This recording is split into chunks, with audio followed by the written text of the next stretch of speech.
Red Face, what's up? How are you? Salute. Red Face walks in, he presses the thumbs up. Thank you. You are appreciated.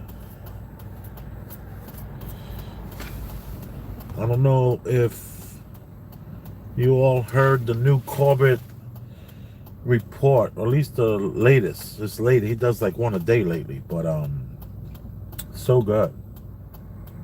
And I figured I would take you, I'm heading home, so take you around my city.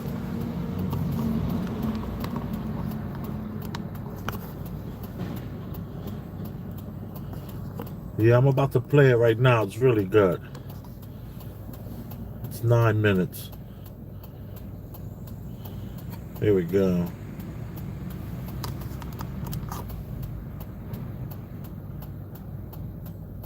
Never about stopping a pandemic. This is James Corbett of CorbettReport.com.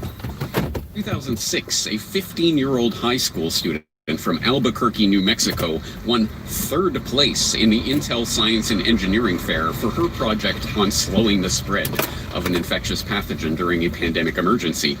Using a computer simulation that she developed with the help of her father, she argued that in order to slow the spread of the disease, governments should implement school shutdowns, keep kids at home, and enforce social distancing. Incredibly, that third place high school science fair project can be tied directly to the lockdown policies being implemented by governments around the world today. You see, that father that she developed her computer simulation with was no average doting dad, but a senior researcher at Sandia National Laboratories who, at that time, was working on pandemic emergency response plans for the U.S. Department of Homeland Security. His proposal to implement school shutdowns and, if need be, workplace shutdowns in the event of a pandemic emergency was developed, at least in part, in response to his daughter's high school project. Now, those advocating for lockdowns have seen the destruction that those policies have wrought this year, and we are living through that right now. Not only are people being deprived of their livelihoods and forced into grinding poverty as a direct result of these shutdowns, but now the undeniable truth is that if you are advocating for lockdowns, you are advocating for some portion of the population to be consigned to death. This is no longer debatable. It is even openly admitted, although months too late, by the World Health Organization. I want to say it again. We in the World Health Organization do lockdowns as a primary means of control of this virus. We may well have a doubling of world poverty by next year. We may well have at least a doubling of child malnutrition because children are not getting meals at school and their parents in poor families are not able to afford it. This is a terrible, ghastly global catastrophe, actually. And so we really do appeal to all world leaders. Stop using lockdown as your primary control method. Develop better systems for doing it. Work together.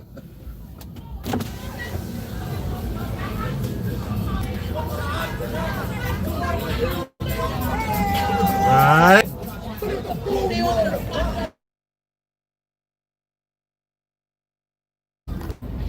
To be young and free. But leaders, stop using lockdown as your primary control method. Better systems for doing it. Work together and learn. But remember, lockdowns just have one consequence you must never ever belittle, and that is making poor people an awful lot poorer. This is the point at which, no doubt, I'll be expected to produce the data to back up the non-controversial observation that lockdowns kill, even though that data will do precisely nothing to penetrate the consciousness of those who have already decided that they occupy the moral high ground for advocating locking billions of people around the globe as prisoners inside their own homes. But persevere I will. I'll point, for example, to the of doctors calling the lockdowns themselves a mass casualty incident and exhorting politicians to end the shutdowns. I'll point to the research that shows that thousands of people will die because of delays to cancer surgery treatments as a result of the medical shutdowns.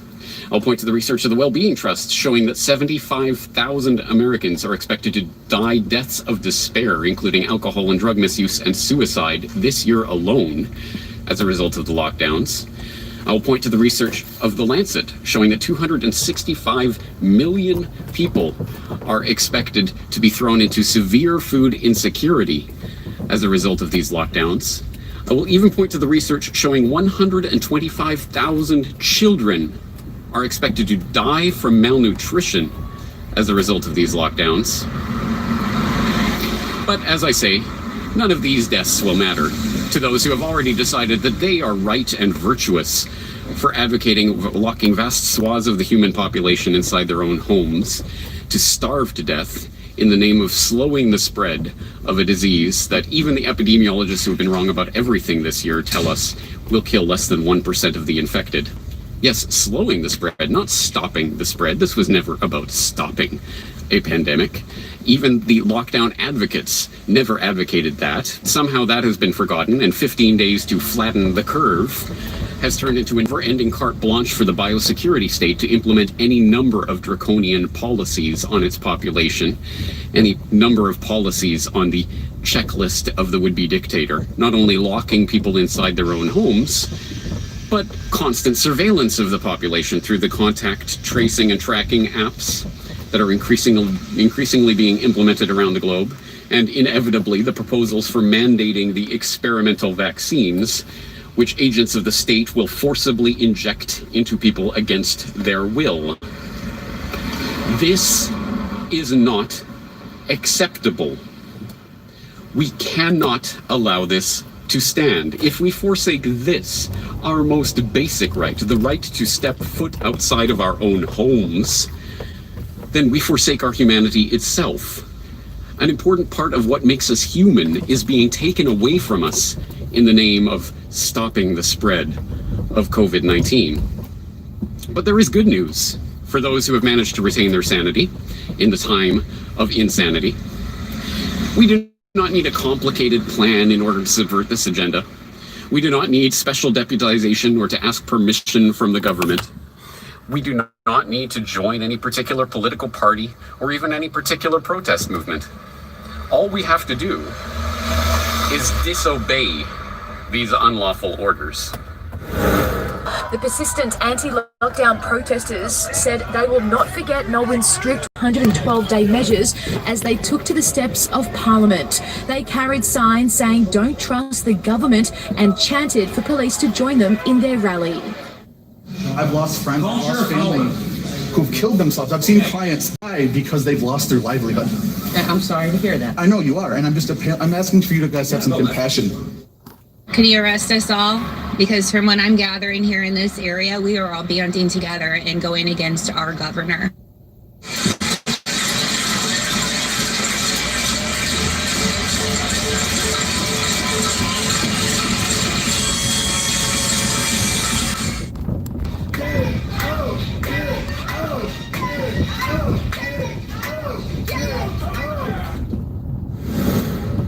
If you have managed to retain your sanity during this time of widespread insanity, I applaud you and wish to assure you that you are not alone. Many, many people all around the world are defying orders. They are protesting against these lockdowns. They are standing up. They are disobeying. But of course, the corporate-controlled press don't want you to know that disobedience is an option on the table, and they will not report on this. But disobedience is an option. Open your business. Leave your home. Do not ask for permission. Disobey. To those who are still advocating for lockdowns, I encourage you to do so to the face of those parents who have lost their teenage children due to suicide as a direct result of the shutdowns, and tell them that their child's death doesn't matter because it wasn't listed as being due to COVID-19. or do so to the face of the tens of thousands of others who have already lost loved ones as a direct result of these shutdowns, or the hundreds of thousands more who will die as long as these lockdowns endure. If you are advocating for lockdowns, you are complicit in tearing families apart. You are complicit in inflicting untold suffering on millions of people around the world. You are complicit in casting the poorest and most vulnerable in our societies into even further grinding poverty. You are complicit in murder. A line is being crossed right now. Which side of history are you on? Make your decision now and make it wisely, because your actions during these times will not be forgotten. You have been warned. This is James Corbett of CorbettReport.com.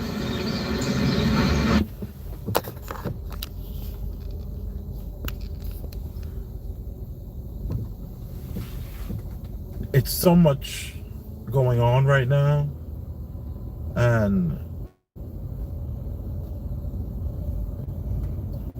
let me just say this. How do I say this?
This might be the oldest brick structure in New York. They've straightened it. It was leaning for 30 years, and they straightened it up.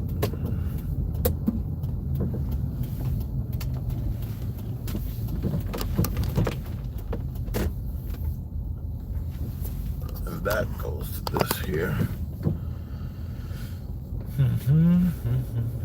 Yeah, this was all leaning for years and years, and they finally straightened it up.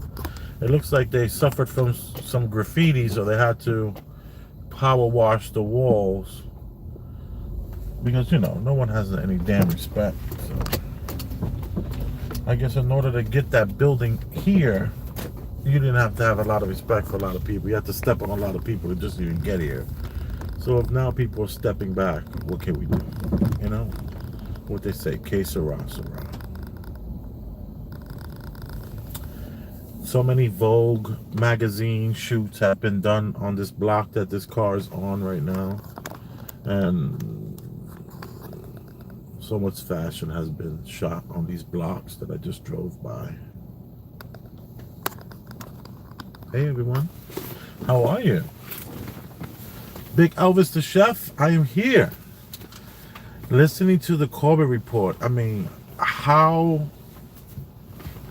the guy has so much passion. He just knows his stuff. And I would say this. Something happened to a family member of mine, and I had reached out and didn't get a response back.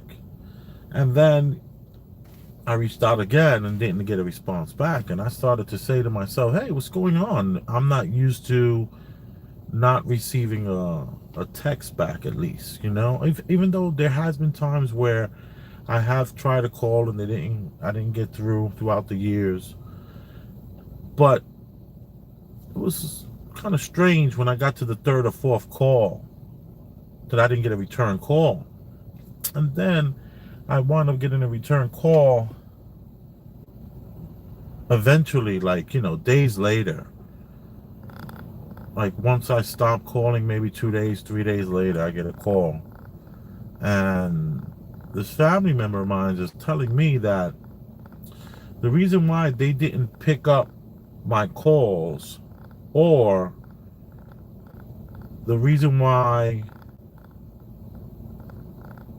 they didn't respond, like, it's all bullshit. Like, this is, it's, sorry to curse. It's all a lie. There's no such thing as a person can't pick up the phone and call you. But check this out.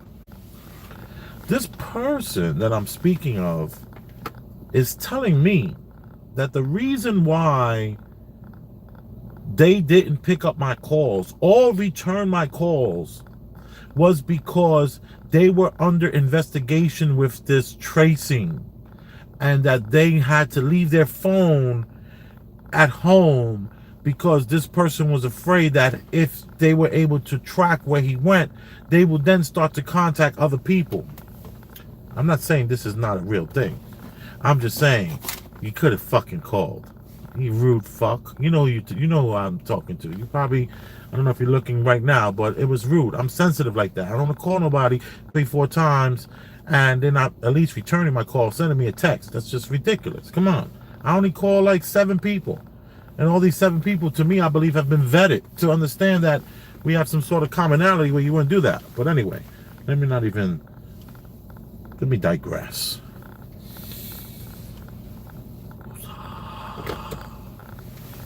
So now we have a person telling me.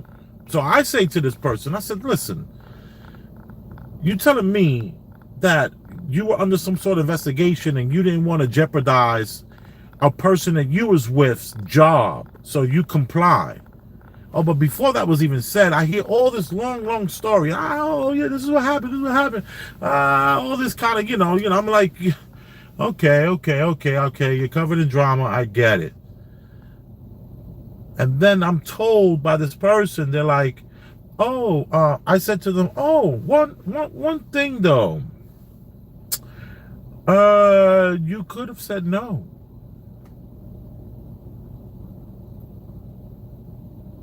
And the family member was like, well, I complied. I didn't want the other person to get in trouble. So I told them who I was with, where I went, where did I go, who did I meet, where did I do this, that, and the other. And I was so scared that I left my phone at the house. And every time I left, I didn't even want, I wanted,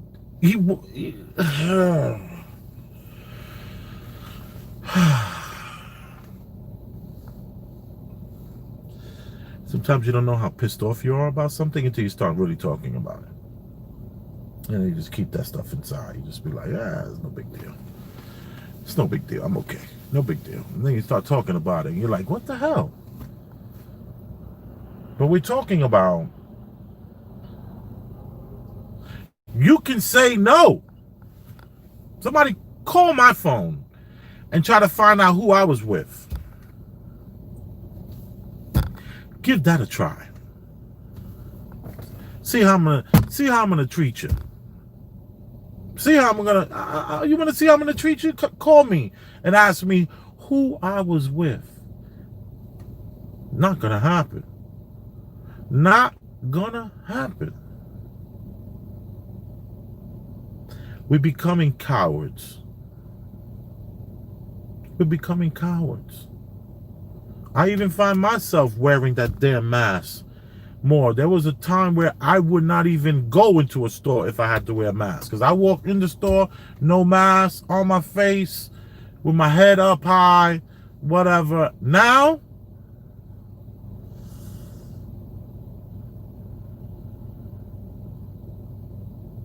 I ordered dinner tonight.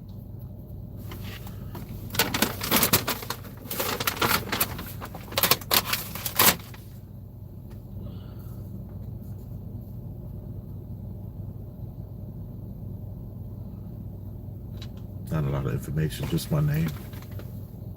Boom.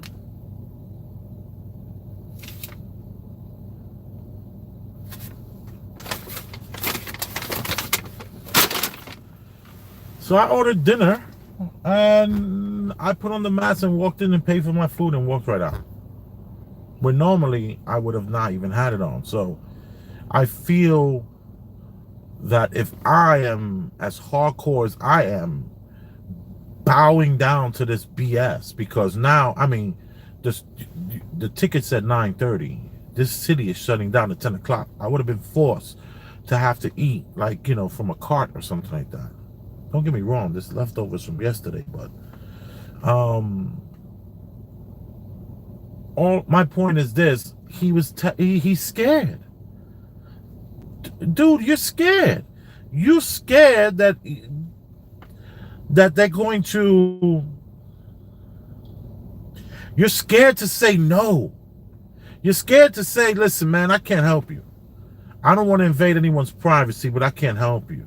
But the whole point is, oh, I didn't want the person to get in trouble.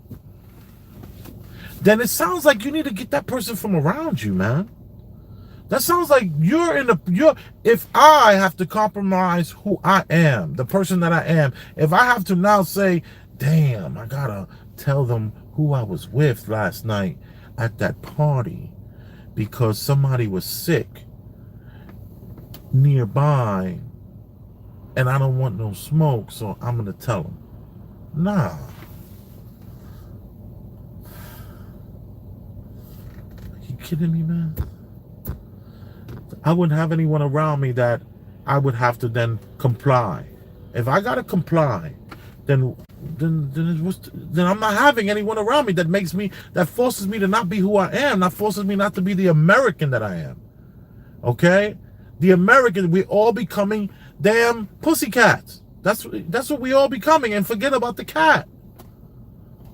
It's like everyone is so afraid. And James Corbett, from the Corbett report, he says it so, he's like in your face saying, yo, you can say no. You can say, yo, no.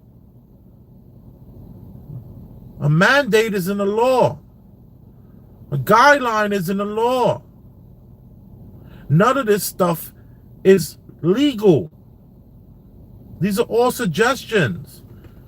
You need to open up your business. You need to open up your business. You need to stop this. And to you law enforcement, please, man, it says it clearly. Clearly. Foreign and domestic. Come on. Why would they put the domestic part? Like, they gotta be coming over. They gotta be coming through over the coast. If they're not coming from the coast, then I gotta just follow orders. I gotta do what I'm told. Like, yo, dude, are you kidding me? Like, what's wrong with these people? Foreign foreign and domestic. Come on. Foreign and domestic. What do you think that means? What do you think that means, foreign and domestic? I'm so sick of this fear. Everybody's so afraid. I complied. I didn't want the person to get in trouble. Like they're going to lose their job because the person that they're with refuses to cooperate with contact tracing. They're going to lose their job. They're going to be fired. Then you should not be around that person. Come on. You law enforcement, all due respect, and I say this respectfully, foreign and domestic. Come on. You know Heineken is the foreign beer, right? And the Budweiser is the domestic beer. You get that, right, law enforcement? You get that. The Germans are not coming. They're not coming. The Germans are not coming. They're not coming from Mexico, you know, trying to make it over here to Texas, man, with army tanks. They ain't coming that way. They're here. They're your boss. They're your boss's boss. They're your supervisor. They're your managers. All these people in your life They are dictators now. And they're like underbosses of dictators. That's all it is the underbosses of dictators. Remember that was that whole thing about Kobe or something like that? That let's make this person famous. He was like a dictator in Africa, and they were gonna make it famous. I'm not saying that's even a real thing, but you know the story, you know the situation. And Kobe,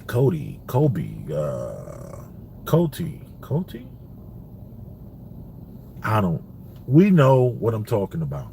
And let me say this situation is what we're going through now.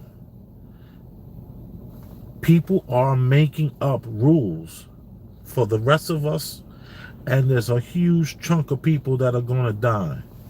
Yeah, thank you. Kony. Oh, like Pony, Coney. That's right, Coney. Yeah. I remember that. Well, thank you. So, and who was that? These are my new glasses. I'm supposed to be able to read this from this far.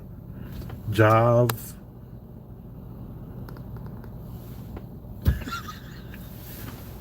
Anyway, the screen is just not bright enough. That's what it is. And I don't want to brighten up the screen. You can't even see anything. It's bad enough I got this big glare down here. But anyway, let's stop being afraid. Let's open up our businesses. Let's tell these people, no, I can't help you. I'm not closing. I'm staying open. You know, LJ made an excellent point. She was talking to my cousin Armando out over there. He's out in the Bay and San Francisco. So he was like, what do you think is going on? And she said that our neighborhood we live in is self-sufficient. That it's very, very interesting because you can have like phone company stores in my neighborhood. Like top phone company stores. We're talking about the major ones. I'm not going to say them. You know who they are.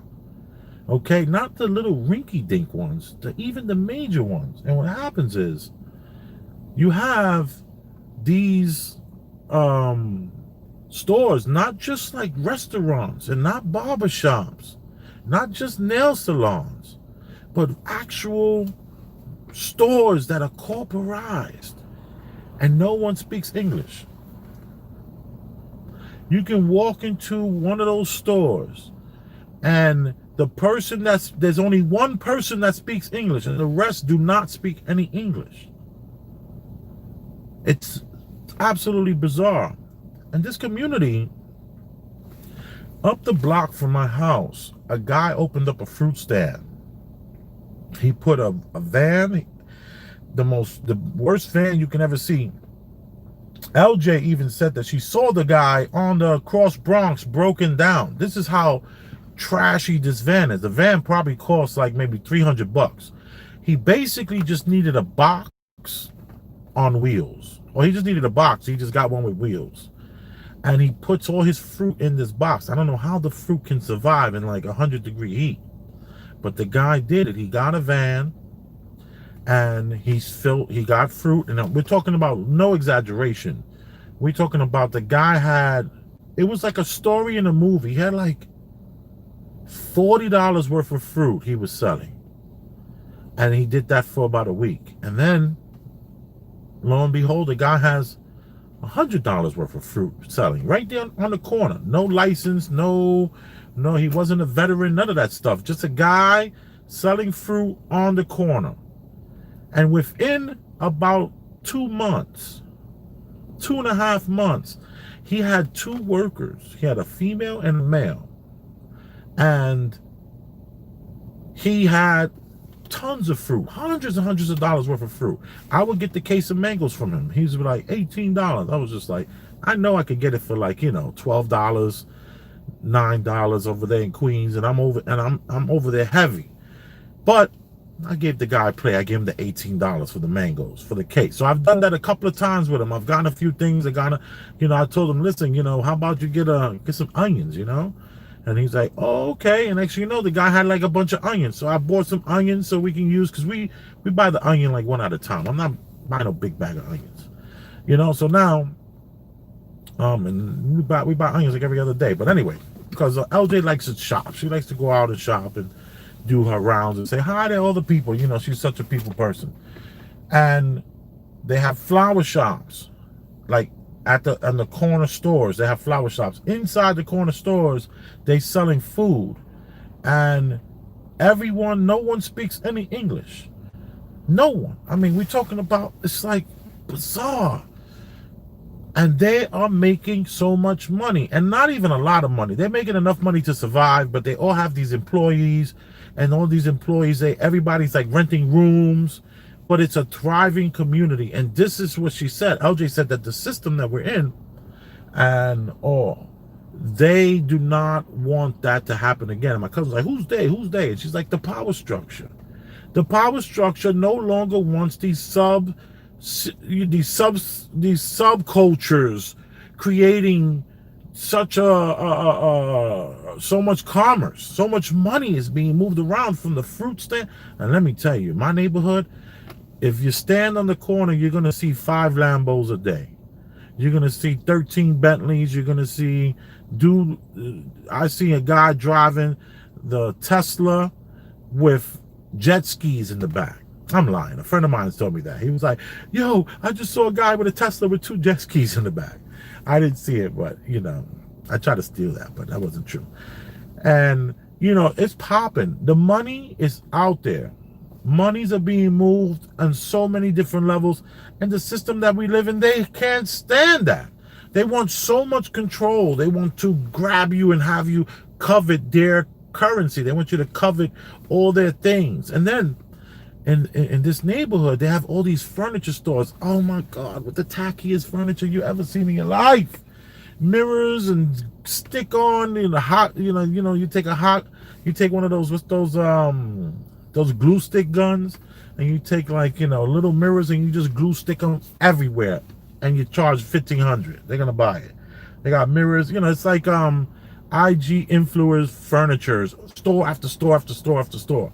There's like hundreds of these little furniture stores that are making money, surviving, without the need of assimilating. And this system hates that. So I say no to that system. I say no to the system that wants me to assimilate. I say no to this system, and I will have courage. And when they call and they want to know who I was with, I'm going to tell them. I'm telling them that. Do what you got to do. That's what I'm going to tell them. Do what you got to do. I feel better now. Thank you for allowing me to rant. Thank you for tuning in. And if you are into this kind of stuff, show it by hitting the Cash App. You knew I was going to say something. I'm focused, man.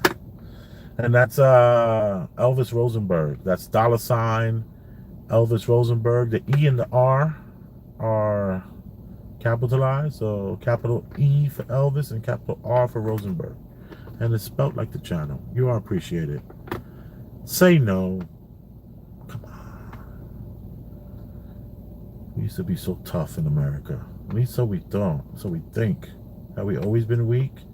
Have we always complied? I don't know. I would like to imagine the time when we didn't comply. And they wouldn't even dare try this crap on us. You are appreciated. Thank you. Boom.